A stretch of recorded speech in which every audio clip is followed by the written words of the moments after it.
Society में भराया पाणीनो निकाल न आवता डभोई नगरपालिका सामे हल्लाबोल।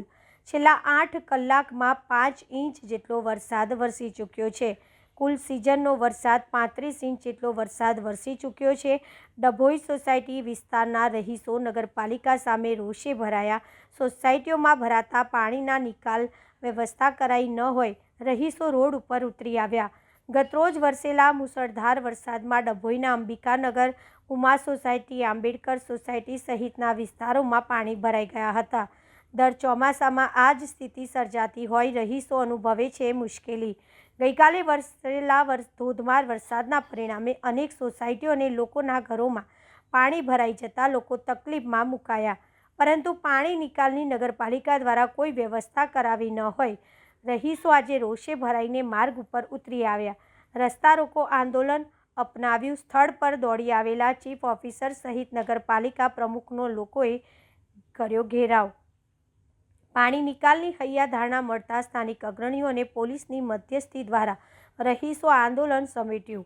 ડભોઈ નગરપાલિકાની પ્રમોશન કામગીરીની પોલ ખુલી ગઈ। માત્ર 5 ઇંચ વરસાદમાં ડભોઈના કેટલાક વિસ્તારોમાં પાણી ઘૂસી ગયા।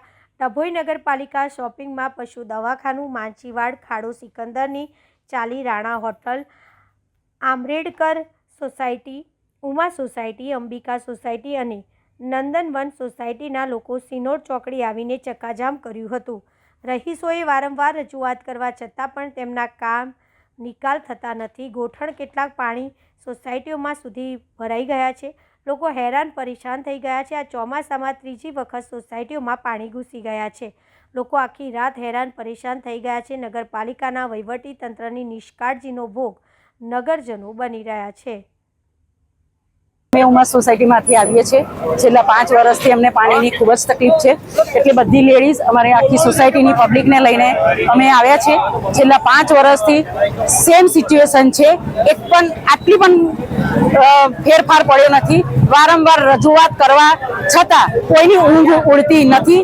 અમે ઘર વેરો ભરીએ છીએ, પાણી વેરો ભરીએ છીએ, બધું જ ભરીએ છીએ। અમે અમારો હક લેવા માટે આવ્યા છીએ। અમે ઘણીવાર કેટલી બધી વાર અમે રજૂઆત કરી કે આ વર્ષે સોલ્યુશન નહીં આવે, આવતા વર્ષે એનું સોલ્યુશન આવશે, એટલે આવતા વર્ષ માટે અમારે રાહ જોઈને બેસી રહેવું એવું ના હોય।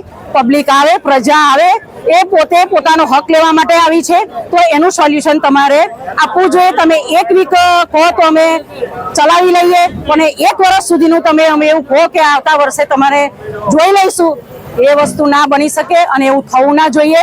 દરેક પબ્લિકને રોષ છે, છતાં એ રોડ પર આવી શકતી નથી, પણ હવે અમારાથી સહન થઈ શકે એમ નથી। અને કોઈ પણ વ્યક્તિએ, કોઈ પણ કોર્પોરેટરે કે કોઈ પણ ધારાસભ્ય અમારી પાસે વોટ લેવા આવવું નહીં। સોસાયટીમાં તમને પૈસા દેવામાં આવી શકે નહીં। મારું નામ નચિકેત પટેલ છે, ઉમા સોસાયટીમાં રહું છું, બરાબર છે। ઉમા સોસાયટી છેલ્લા 35 વર્ષથી રહીએ છીએ અમે, બરાબર। અમારો જન્મ થયેલો છે। છેલ્લા 35 વર્ષમાંથી 30 વર્ષમાં કોઈ દિક્કત તકલીફ હતી નહીં, બસ જ્યારથી આ હાઈવે બનેલો છે ત્યારથી 5 વર્ષમાં એવી તકલીફ આવી ગયેલી છે કે ઘરોમાં અત્યારે ઘૂંટણ લગીને પાણી આવી ગયા છે। એ પાણી ક્યારે દિવસે નથી આવતું, રાત્રે 3 વાગે 4 વાગે આવે, એટલે અડધી રાતે ઊભું થઈ જવું પડે અમારે।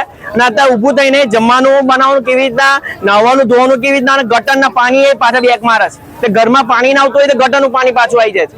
અત્યારે અમારા ઘરના સોસાયટીમાં જવા માટે, બરાબર, તે જવા માટે હોય અમારા એક પગ ડૂબી જાય એટલું પાણી છે, બરાબર। બાઇક નીકળવો તો સવાલ જ નથી, 4 વ્હીલર નીકળી શકते, બેરે અમે અમારી જોડે ચાલતા બહાર નીકળ્યા છે, બરાબર।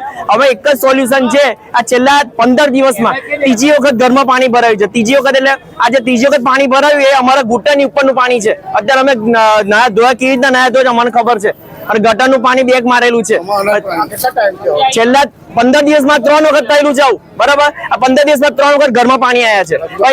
રજૂઆત કરી, પહેલી જ વખત પાણી પડ્યું તો તે વખત અમારે 3 ન્યૂઝ વાળાને બોલાયેલા હતા, તે વખત કીધું કે કરી દઈશું, વાંધો નહીં। બીજી વખત પાણી ભરાયું તે વખત એવું કીધું, પ્રમુખ હોસ્પિટલ જાતે પ્રમુખ ગયેલા હતા, પ્રમુખ હોસ્પિટલ, તે કીધું અમારા નકશામાં છે નાનું તો ભૂંગળું, અમારાથી ના તોડી શકાય, કઈ વાંધો નહીં, એટલે ખાલી અમે ચેતવણી આપીને આવેલા હતા, થઈ જાય તો કરીશું।